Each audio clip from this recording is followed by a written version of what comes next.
All right. Well, good afternoon, everyone, and welcome to our Lend 360 webinar. Today's webinar is titled Strategies for Finding Profitability Amidst Economic Headwinds. And today's webinar is sponsored by LexisNexis Risk Solutions. Just a couple logistical announcements before we jump into today's content. I want to remind everyone that today's presentation will be recorded. And if you'd like a copy of the recording afterwards, you can email me at rcrutcher@lend360.org and I can assist with that. Also wanted to remind everyone that today's presentation is meant to be interactive. If you have a question at any point, please go ahead and type that into the Q&A feature here, and then we will address questions at the end of the presentation. We will do our best to get to all questions as they come in. Just a quick overview of today's speakers. We have Carrie Cocker-Avalotis, the Senior Director of Market Planning for Collections at LexisNexis Risk Solutions. Zach Tondre, the Director of Market Planning for Credit Risk at LexisNexis Risk Solutions, and John McWilliams, Director of Solutions Consulting for LexisNexis Risk Solutions. Moderating today's webinar, we have Justin Fiss, the Director of Research and Policy for the Online Lenders Alliance. And I'm now going to turn it over to Justin, who will introduce our webinar and introduce today's panelists. Justin. Thank you, Russell. And thank you all for joining us for today's panel, Strategies for Finding Profitability Amidst Economic Headwinds. Today, we will examine how lenders can employ key strategies at critical customer lifecycle points, from customer acquisition and origination to account servicing and collections to navigate the uncertainty with greater confidence. We are joined by industry experts from LexisNexis Risk Solutions across customer acquisition, credit risk, and collections. As Russell had mentioned, we have John, Zach, and Carrie here with us today. So welcome all, and thank you for being here. So let's dive in. So Zach, first question for you, kind of avoiding the question of if we're headed towards a recession or whether we're already in one.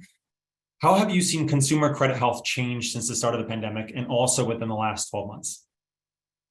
Sure, yeah, and I appreciate avoiding my ability to predict the future. But I think that it's been really interesting just watching credit quality change over the last couple years, and there's two sides of this. I mean, it really, there's kind of like what's appeared to have happened, and then kind of what we think is really underneath the surface of what's happening, and then what lenders should do with that. And so I think on the surface it appears that consumer credit quality has improved, right? There's just a lot of things that have been happening that have led to that, right? I mean, we've got the forgiveness of certain debts. We've got all the stimulus money, which was causing consumers to be able to repay debt, be able to save money, all really positive things when it comes to the consumer's credit profile. But really the question I think we have to ask ourselves is, what does this mean in the future, knowing that this increase in quality really has been a result of kind of like, I guess, for lack of a better term, kind of an artificial influences, policy influences from the outside, where we're really seeing that like things that normally a consumer wouldn't have to, kind of variables they wouldn't have to deal with, like things like getting government stimulus money, have been just a huge part of what's driven all of this. And so I think really the question that we've been asking, and I think that lenders are asking as well, is how do we clear up some of these blind spots that all of this kind of artificial influence has created inside the consumer's profile. I mean, we're seeing now as things start to kind of change and turn a little bit, we're seeing uptick in consumer bankruptcy, about 14.5% in August over July, looking at 23% in pre-foreclosure activity. All of these levels, while they haven't returned completely to pre-pandemic levels, we're seeing them on the rise.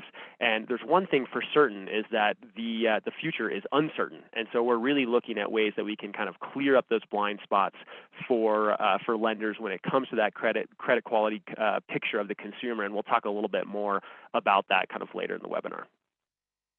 Yeah, and I'd add on to that a little bit, hinging on what Zach just shared. There's plenty of available information in the larger ecosystem that anybody can go look at, publicly available information. For example, the Fed, right, the Federal Reserve, they reported that the total outstanding consumer credit has continued to rise for both revolving and non-revolving lines of credit. So looking back at May 2022, that total outstanding credit had increased 9.5% year over year. While revolving credit increased 8.1% year over year. So that was in May, and that was nearing pre-pandemic total outstandings at that time. So in addition, if you kind of keep an eye on the latest rounds of Bake earning calls, which we do as well, they really highlighted two major consumer credit trends, that card and consumer utilization was significantly up. However, delinquencies at that time were still below pre-pandemic levels, mostly due to those elevated payment rates. But, even listening to one of the national credit bureaus, they did a Q2 2022 webinar on their credit trends, I think last week. They're also talking about the rising delinquencies that they can see, as well as, calling out a bank card, is one of the ones that's rising faster in the delinquencies. So I think, generally the inflationary pressures that are out there coupled with that increased spending and the increasing loan ending balances, we're really expecting that gradual credit normalization, meaning pre-pandemic levels of delinquency and rates, really peaking up towards the end of the year and into 2023. The question that I'm starting to hear in the collection space is really when we hit that pre-pandemic level with delinquencies, will we then go past that? And I think that's the question that, at least on my side of the house, right, we are seeing some of that raising the eyebrows. How far will this go? Perfect. And so let's focus a little bit more on the last 12 months. How have you seen consumer credit behavior shift recently? Yeah, it's also an interesting story, because I think if we rewind back 24 months, some of our predictions then were that in this 12-month period, we may have seen, kind of some softening or reduction in application volume and things like that. But that just really hasn't panned out.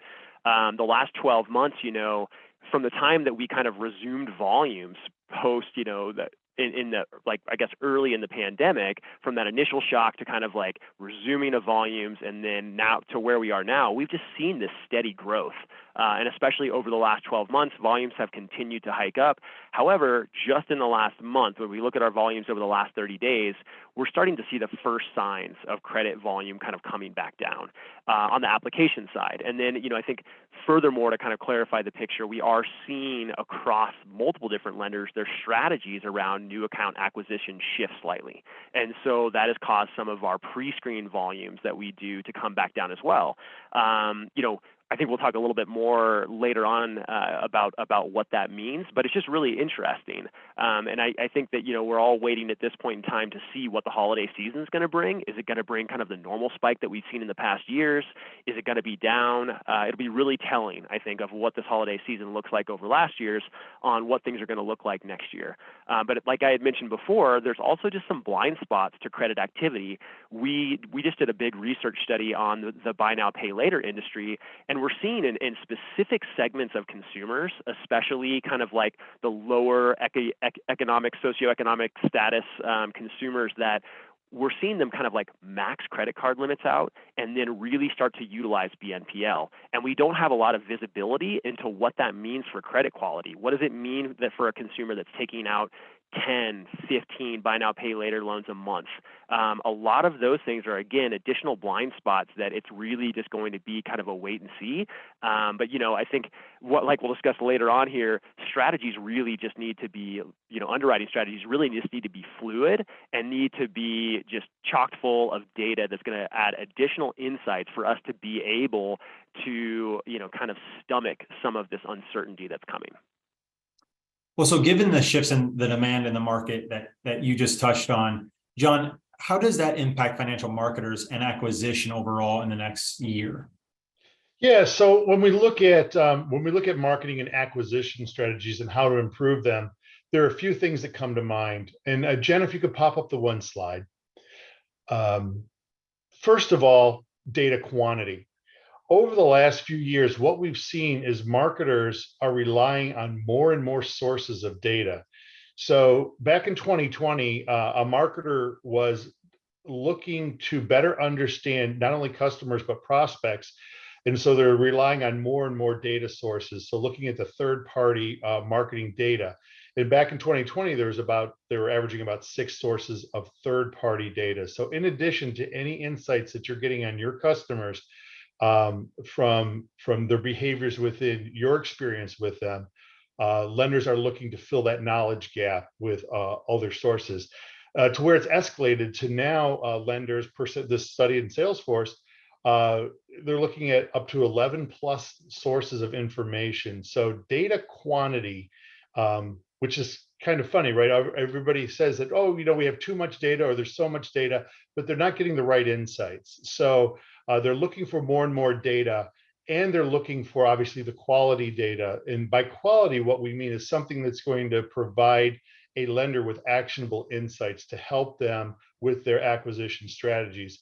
In these times, and what we find is that this knowledge gap or filling these holes in better understanding consumers with that proliferation of external factors that we haven't seen before, being the enhanced stimulus revenue or income that's coming into folks. So data quality is always important. So you need to get a good source of good data, right? And then what it comes down to is, can you create that connected view of your customer and your prospects? So for instance, who are your customers? Are they who you think they are? For instance, are they also a business owner?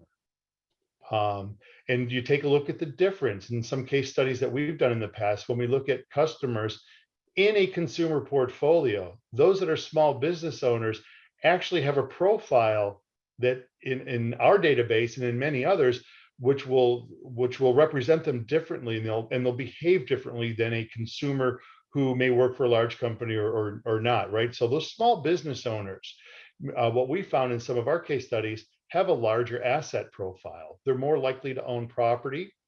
They're more likely to own multiple properties. They're also likely to own properties of a greater value. So I'm kind of zeroing in on some of this property data, but there's many other things as well that we can look at. For instance, a business owner. So you have a consumer relationship with someone, but they're also a business owner. Well, business owners and tend to be serial entrepreneurs. They tend to be risk takers, and businesses tend to fail. So there may be bankruptcies, and there may be any other derogatory signals on that person, a lien or a judgment, because that's what happens a lot to business owners. So understanding that this person may be more of a risk than you realize, there may be more exposure. So when we're in these times, when you're looking for more information on people, understanding more about them can help you make better decisions and help improve your targeting and acquisition strategies. So accounting for risk and response in your marketing campaigns is real important and fundamental in these times. Well, so can you tell us a little bit more about the idea of accounting for the correlation between risk and response and building those campaigns? Sure. So first of all, let's look at the way that lenders have been traditionally targeting their prospects. And what we have up here on the screen are the 7 factors per the Fair Credit Reporting Act. And by the way, let me take a step back. In my role within the organization, my team and I are the subject matter experts in our data and how it can be used for marketing use cases across the entire customer lifecycle. But also, we're responsible for our consumer credit risk data as well. So supporting the FCRA use cases of our data across the customer lifecycle for underwriting, account management, pre-screen marketing, things like that. So as a financial marketer, what they're looking at is typically a traditional, and we can talk about traditional bureau data, Experian, Equifax, TransUnion.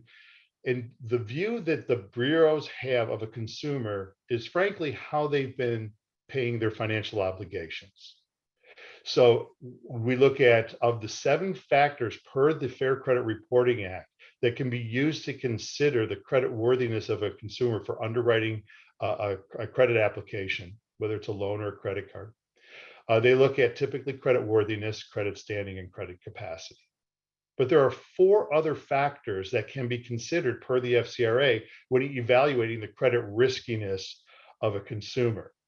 So that's character, mode of living, general reputation, and personal characteristics.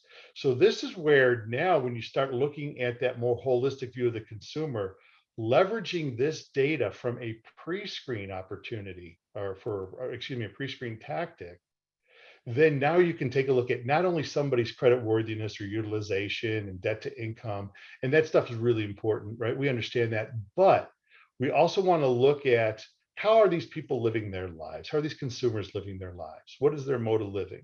Property values, things like that, asset profile. So when we look at, some of the reasons why people might have or now have these gaps in what they're looking like, it's really because of, COVID exacerbated these things really. So you take a look at mortgage forbearance, student loan forbearance. We look at and I like how Zach was referring to it as the stimulus benefits, and I like to frame it a little bit differently. But when you look at enhanced unemployment benefits, what you find is there are consumers who are now getting more money from the enhanced unemployment benefits than they were getting at their jobs. I have a 21-year-old son, and I can tell you flat out, when he got that stimulus check, it's more money than he's seen at one time in a long time. So what happens is, and what we found, and I think that our bureau friends can confirm, is that people were actually paying down their credit obligations. So the credit scores were going up. That doesn't mean fundamentally they were less or more of a risk, but does mean because they're paying off their financial obligations, their credit score goes up. But is their risk capacity or their risk assessment, has it gotten better or worse? That's where you need to take a look now at how people are living their lives. So these other four factors come into play. And so with some of these alternative indicators that you're talking about, can you talk a little bit more about how that can benefit borrowers and improve performance downstream into origination and portfolio management and growth? Absolutely. And before we get into that, I want to talk about the definition of somebody who's credit worthiness versus credit riskiness. It was kind of a fun story. I was speaking at a panel for, at the time it was the National Council of RASA, it's now Unidosis. And it was a panel that was sponsored by the CFPB, the Center for Financial Services Innovation. And at that time, we had actually done a case study where we helped lenders break the payday cycle of lending, or help consumers, break that cycle of payday lending. And they created what they called a payday alternative loan score. Well, I thought it would be pretty cool in this panel of about 50 people to bring up the fact, well, we help lenders understand the credit riskiness of the underserved and unbanked.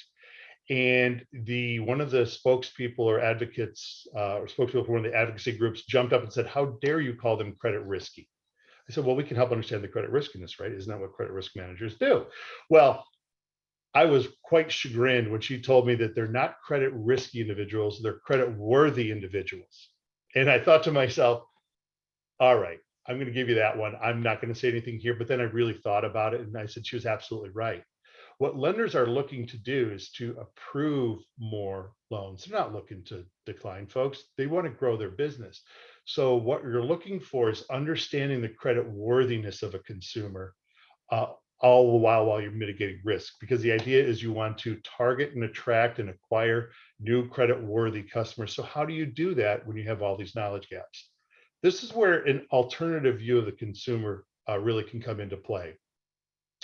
So first of all, let's consider my first example when I talked about identifying businesses. So where I talked about it initially was, identifying business owners. What I talked about first of all was how you can take a look at a consumer, and if you understood that they're a business owner, you can understand their risk profile a little bit better, right? And understand the issues that may be there, right? But what you look at from an acquisition strategy or a cross-sell strategy is you have a customer base. When you're going into these financially uncertain times or economically uncertain times, you know the behaviors of your customers.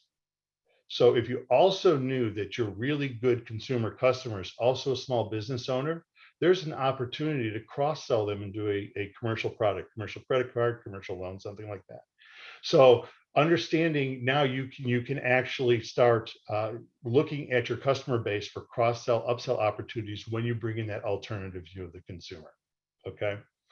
Now, then we take a look at, and I've been saying this for a long time, in fact, for financial inclusion, helping the unbanked and underserved get access to traditional credit, which is something that has been our mission forever, is COVID exacerbated what we've been doing for a long, long time. And that's understanding who can withstand a short-term disruption to their income. It's an important measure, right? So what COVID did is it exacerbated this by showed a whole bunch of people or identified a whole bunch of folks who lost their jobs through no fault of their own. These are responsible individuals. They are not high risk. They are really good customers. However, through no fault of their own, they're now unemployed. So they've missed a payment because they've lost their job, right? So if they've missed a payment, but then you can see a lot of non-derogatory signals. This is where the credit worthiness aspect comes in. There's a lot of non-derogatory signals. What is this person's asset profile? What type of properties do they own? Do they own the home they live in? But if they don't own the home they live in, what's the value of it? Right? So they must have a household income, not individual, but a household income that can support the carrying costs for a property of that value. So how is that person living their life? Right? Do they own and do you have a professional license, evidence of attending college? These are all non-derogatory signals which allow lenders to make decisions where in the face of traditional data might show that this person is a higher risk. There actually might be a slight short-term high risk, but overall, they're going to be a really good bet to place that you should approve that loan. Maybe you engage in risk-based pricing based on these items, but you don't outright decline them. Right. So this is the type of thing that we're looking at when it comes to alternative data and the signals that I'm talking about. Now, there was a really interesting that we saw. Zach had mentioned some stats earlier. We created an info hub, which was basically a task force designed to really look at the behaviors of consumers throughout COVID. And really, it was a COVID task force. But then we realized there's a lot of insights to be gleaned. One of the cool things that we saw, I don't have a slide on this, I wish I was thinking had a little more foresight, is what we saw was there was a rise over COVID in collection increase for doctors and lawyers. So two of the most historically financially stable professions, doctors and lawyers, now there's a rise in collection increase through COVID. Why was that? Well, it's because the courthouses and the Medi centers in a lot of those not urgent care, but those Medi centers, for lack of a better word, they shut down. So now lawyers and these doctors had no place to work. Conversely, we saw that there was a decrease in collection increase for the service industry. I'm not saying my son had a collection increase, but he didn't need one because he had all these enhanced unemployment benefits, which allowed him to pay off his financial obligations or at least keep current on them, right? So these are the types of alternative data that you can use to get ahead of or gives you insight throughout the origination process, but also into account management and portfolio management. There's one other thing. Sorry, I'm getting a little long-winded, Justin. That's okay. Get ready. Credit-seeking behaviors. So I'm straddling the line between talking about, and by the way, most of the data that I'm talking about here can be used in an FCRA use case, adverse actionable, that type of thing, used for risk-based pricing. But we can also, we also have a data set that can be used for ITAs, profiling, segmenting, and things like that. When we look at that credit data, and you look at credit-seeking behaviors, so people talk about triggers. I want to know when my customer score changes in traditional score, and you're doing that now. Absolutely fantastic.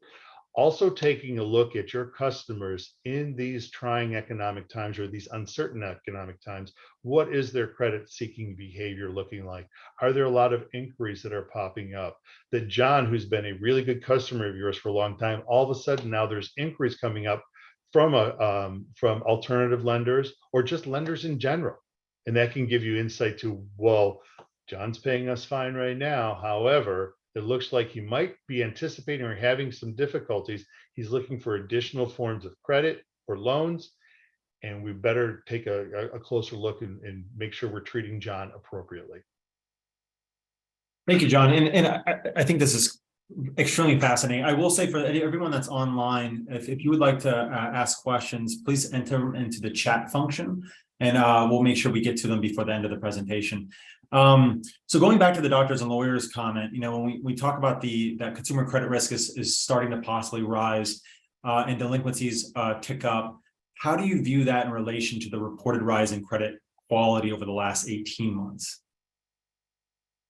Sure.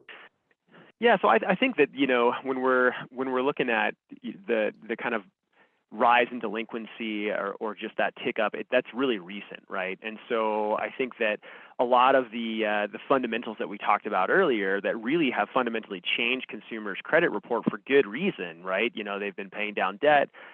There's been certain loans that have gone into forbearance. There was the moratorium on foreclosures. And so all these things that really help the consumers out are continuing to bolster those. And for a lot of consumers, it really did change their kind of economic, it changed their financial situation, and not just temporarily, but those accumulations of savings and kind of changing, that foundational piece of the consumer, I think will continue to help them going in the future. However, we are going to see, as consumers kind of get loaded back down with obligations that they weren't used to having, as loans come out of forbearance, as we start to see foreclosures and evictions ticking up and things like that, we will see segments of the consumers that are changing. And so while, we still got that solid foundation, again, the story is around identifying those blind spots and making sure that we kind of like take that subset of consumers who now have this new debt load that we're not really getting great visibility into, and making sure that we kind of treat them appropriately in our underwriting strategies. And I don't know, Carrie, if you had anything to add on to this one as well. I think you're spot on. There are, as John's mentioned and Zach has touched on, there are gaps in the consumer credit traditional file that historically has had some of that information. And I think we will talk on it a little bit more. I think there's a question later around that. But Zach, you're spot on with that. And the option for alternative data in the 90s, we called it non-traditional data, but that kind of supplemental information to help fortify that view of the consumer and understanding what their risk profile looks like, both from a credit worthiness perspective, but also from that unintended financial circumstance they may find themselves in because of the economic trends that we're facing. Yeah, and I think that's a good point, Carrie. I think a lot of times, when we look at the alternative credit data that LexisNexis has, and then we think about how kind of the trade line bureau data builds upon that, a lot of times, those trades or those pays, like whether a consumer's paying month after month, they're kind of like these building blocks that stack on top of this foundation of how the consumer is established, the things that they own, kind of their long-term economic trajectory. And I think sometimes if we're questioning some of those building blocks, we need to kind of tear them back down so that we can see that foundation again, and then start rebuilding some of our models and assumptions based off of kind of this new reality, because consumers' behavior over the next year isn't going, like someone who's got a 700 FICO may not perform over the next year like they did last year. And so it's really just a matter of kind of rebuilding those assumptions, rebuilding those models, and just questioning a lot of the strategies that we maybe have been, grown accustomed to using in the past. Well, so from your perspectives at LexisNexis, how are you seeing lenders react to the current economic headwinds, and how are they preparing for the future economic downturns or headwinds? Yeah, so I mean, I think that we're not really, again, kind of going back to this, increase in credit overall, like just the increase in credit quality overall. I think, again, we're not really seeing lenders pulling back necessarily, but it's just a matter of rebuilding models, revalidating models, asking the right questions so that we make sure that we can kind of move into some of this uncertainty with a good amount of momentum. And so I think for a lot of what we're seeing is not like, oh, let's slow everything down, but hey, let's keep this momentum up. However, we need to rebuild, we need to reassess some of our assumptions, rebuild some of the tools around supporting our underwriting strategy, and just continue moving forward without losing any momentum. And so that's a lot of what we're seeing. Well, so with that, as the economy threatens to kind of turn, lenders often place an increased focus on driving growth from within their existing portfolio. So I believe it was John that mentioned, cross-selling or upselling, again, within the existing portfolio. And that's kind of as opposed to rather than driving growth through net new customers. Is this a pivot risk managers should be making heading into 2023? Yeah, I don't know that it's necessarily a pivot, but again, maybe just a slight tweaking of how we're thinking about it. And so while, we may see some of the more traditional banks making a bit of a pivot to kind of cross-sell inside their existing customer base because it's really safe, like that's not really the answer for, fast-growing fintechs or other non-bank lenders that are new to the market. I don't know that they can really afford to just survive on cross-sell. And so I think it becomes more just a question of being smart about the way that we're targeting customers, kind of going back to what John was saying. And things that we're seeing, in the market right now is switching, for example, let's give one example, switching what may have been kind of a mail pre-screen campaign that went out to a pretty large population, kind of taking that back a little bit and saying, hey, what if we use that same population and we digitally target, but we do it in a way that we can be very, very nimble. And so as we're starting to see changes in our portfolio, as we're starting to see changes in the economy, we can quickly change the demographics and kind of the population that we're trying to target based on the mix that we're seeing inside of our portfolios. Everything from, where the credit quality is trending to delinquency and charge off, right? In real time, we can say, hey, we're seeing our credit quality go one way or the other, and so we're going to adjust some of these pre-screen of one digital campaigns and be able to target different borrowers. And so the ability to kind of quickly make that pivot instead of in the prior example where you've got a bunch of offers that are out in the mail and now you're just waiting for responses to come back through on these pre-approved offers in that digital channel, you're able to quickly take that offer away before that consumer gets it and not kind of be tied into an offer that you made 30 days ago that you don't want to make anymore. That's interesting. Oh, so, kind of turning and focusing a little bit more on delinquencies, Carrie, Zach just touched on looking for growth in existing portfolios. And you mentioned earlier that we are seeing default rates pick up. What can organizations do to work with their delinquent customers rather than charging them off? Well, in my experience, and I've been in the consumer data industry for over 20 years. And I lived through the Great Recession, the boom, the lead up to it and the bust. And in my experience, I've seen organizations that have strong portfolio monitoring and segmentation strategies. They tend to be better equipped to weather those economic storms. Specifically to your question, really engaging with consumers as early as you can in that recovery stage. Typically, organizations, we've seen them for many years now, they take that one size fits all approach to delinquent consumers and treating them. But really, first, we should be engaging with consumers as soon as they've shown those signs of stress. John and Zach have touched on this quite a bit. What else in that credit profile, right? What else can we see about that consumer? And engaging with them early on is really going to help cure them. Ideally, when they be, pre-delinquency, if you will, that bucket one, and working through those pieces. And then once the consumer is actually in that first bucket of early delinquency, really understand why they went delinquent. So it's one thing to say, monitor for risk, right? Monitor for signs of stress and reach out to those consumers and engage. What happens when they are delinquent? They have 30-day delinquency, right? Really reach out and try to understand why they went delinquent. Did they move and not tell you, and so they didn't get their bill? Possible, right? Are they possibly fraud? Did they ever make a payment? Are they suffering from some kind of hardship? Taking a look at those consumers in that bucket one, that early stage delinquency. You can do it through scoring even, their ability to pay versus their willingness to pay. And on top of that, data hygiene strategies, really confirming you've got the right contact information in place. If you've had that consumer, John, for a long, long time in your portfolio and John's moving around, that maybe he didn't tell you. That could be a sign in and of itself. He didn't inform his creditor that he was moving, or it could just simply be he forgot to tell you. And so really understanding and engaging, that's a different story of engaging with him to cure him versus moving him forward in your delinquent strategies. And then also, consider taking those segmented approaches to the different delinquent populations. So we've talked about pre-delinquency, we talked about bucket one, early stage delinquency. Once they are delinquent and you're in that cycle of recovery, really taking that segmented approach to that population, investing in better contact and locate strategies now is going to help you focus on whether you letter, whether you dial, whether you use a digital campaign to engage that consumer. But also those that have the ability to pay versus, finding optimal strategies for them. Maybe it's waiving interest fees or, for a number of months so that they can cure that delinquency and roll back to a current status. Or maybe, frankly, it's just taking that minimal effort on consumers that indexes fraud or perhaps they simply don't have that ability to pay. Really segmenting that population. So again, portfolio monitoring strategies early on, engagement with the consumer, making sure you've got that contact and locate data hygiene, scoring and analytics to make sure you're segmenting your portfolio, and then working them through that delinquency cycle as well, ideally for recovery, but then focusing your resources where they're needed.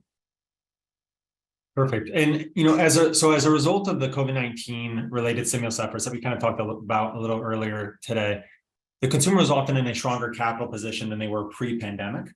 As an organizations look to refine their prioritization strategies, is this a trend the market is still seeing, or are there other things that lenders should evaluate in building their approach? That's a great question. And, we touched on it, I think, early on. You're right. Collection entities in our space, we saw them during the pandemic have really record profits because consumers were flush with the stimulus. They were working from home, right? It was easy to reach out to your creditor and voluntarily resolve that debt. And so as a consequence, consumers were calling in, right, to the creditors to resolve their debt. I would say that the consumer was in that stronger capital position, but today we've got inflation, right? The real wage growth, right, isn't really there. And consumers have that dwindling underlying savings, right? That was a percentage of their disposable income. All of those are really impacting their capital position. So they are not in the strong position that I think they were in, even in the early stage of post-pandemic, right? It's changed quite a bit. From a collection perspective, all of that financial pressure coupled with all the regulatory focus on our industry, we always have a lot of regulatory pressure on the collections industry, but it is a heightened regulatory environment right now for our industry in particular, such as the new CFPB debt collection rules, also called Reg F. Those were released in November of 2021. It's leading to fewer right party contacts. Again, during the pandemic, calling in to voluntarily reconcile your debt, resolve your debt, not so much today, right? They're not calling in so much. We're seeing, that need for right party contacts. They were at an all-time high. Now they're dropping down, right? And so that refocus on consumer contact strategies, contact and locate information, making sure that you have that information. And then, voluntary outreach, like I said, it's down, but now is the time to refresh those strategies and ensure you've got that information as you work to help those consumers who are falling into financial stress.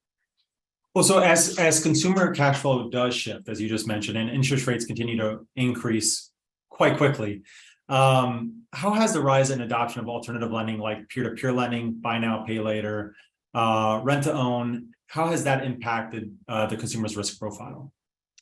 I love this question. Thinking back over my time in the consumer data industry, and I started around, I'm going to date myself, 1996, and reflecting on how we all thought of that, expected content in a traditional credit file, you can see a tangible shift. And frankly, I'm going to call it an erosion of that content. Looking back on a timeline off the top of my head, I'm sure I'm going to miss some pieces, but, NCAP, the National Consumer Assistance Plan back in 2017, that removed the visibility to civil judgments and liens. About the same time, creditors started deleting their original charge-offs when they sold them to debt buyers.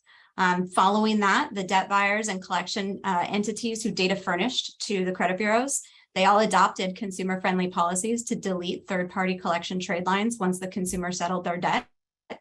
We're watching the pandemic accommodations, which I know John and Zach really touched on, for forbearance policies. The student loan outstanding debt, right, is going to be reset at current, and then subsequently, right, restarting with the forgiveness programs. We're watching medical debt as well being removed from credit reports to some aspect and keeping an eye on that as it continues to develop. So that combined kind of heightened regulatory focus around credit bureau reporting or data furnishing, depending on the type of debt or the type of trade that they're discussing and the focus on accuracy, we're really seeing kind of a reassessment by those data furnishing companies to say, do I even need to report?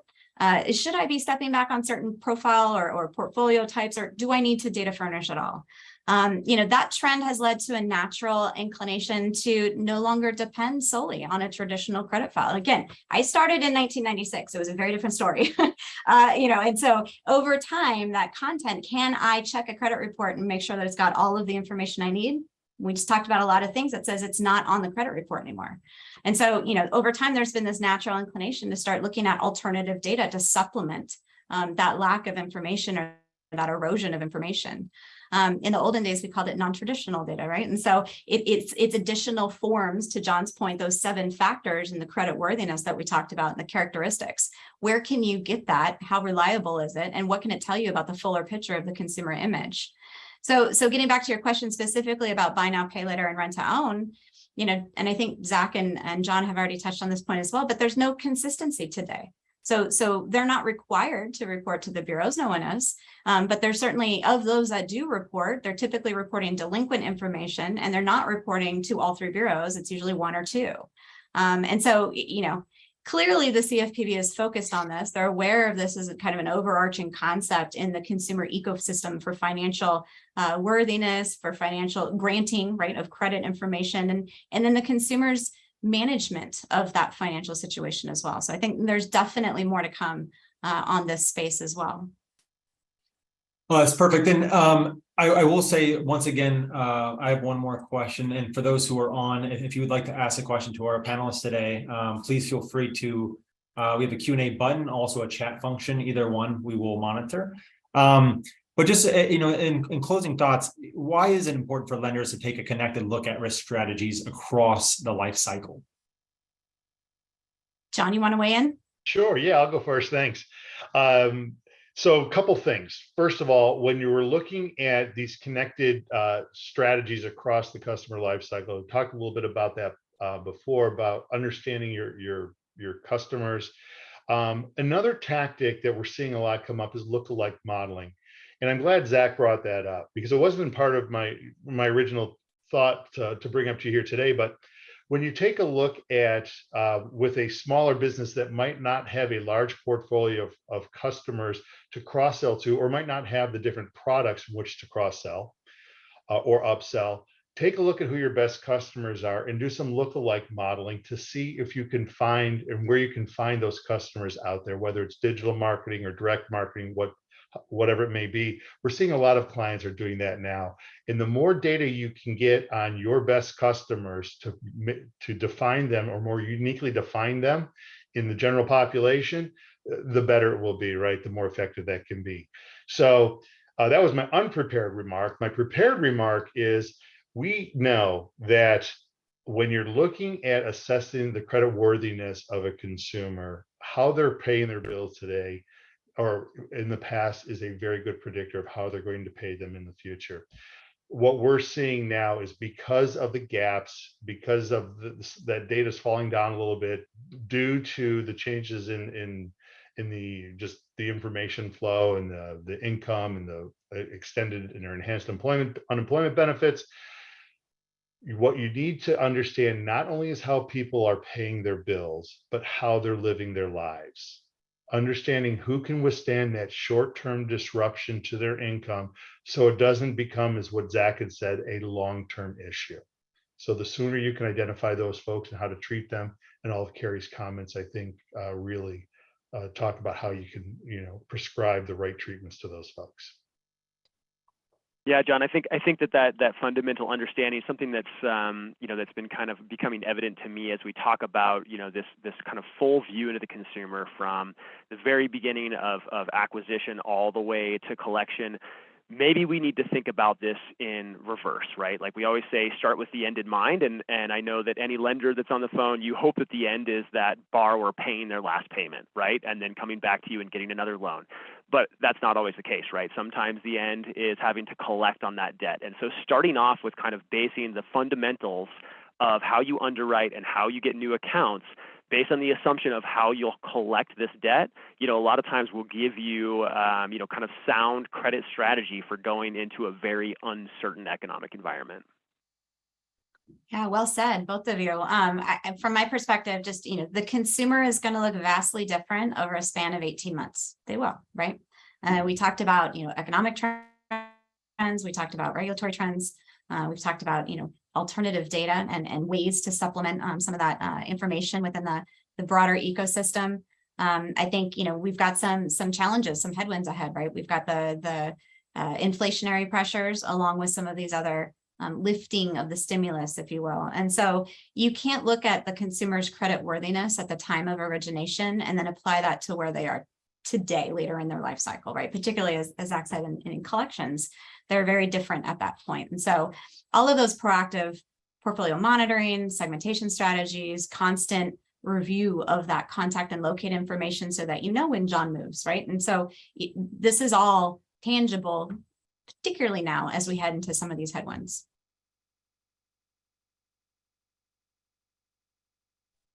I was on mute. Let me just check the Q&A and chat. I don't believe we have any questions.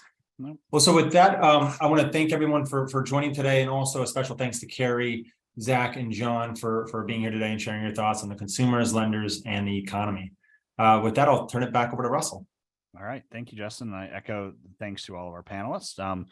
We'll leave Q&A open for just another moment in case anything comes in. While we do that, I just wanted to launch a quick poll. If anyone would like to be contacted by LexisNexis Risk Solutions to learn more about either marketing data solutions, credit risk solutions, or collection solutions, please let us know. I will go ahead and leave that poll open for a few seconds here while we also wait to see if any questions come in. But if not, I would say thank you very much again to our panelists. Thank you very much to LexisNexis for sponsoring today's webinar. I hope all participants found it useful. If you would like a copy of today's recording, you can contact me by email at rcrutcher@lend360.org and be happy to assist with that. And I would just say thank you again for your time and joining us today. Hope everyone has a good rest of your afternoon, and we will see you again for our next webinar. Thank you. Great. Thanks, Thank you. everyone. Bye. Thanks.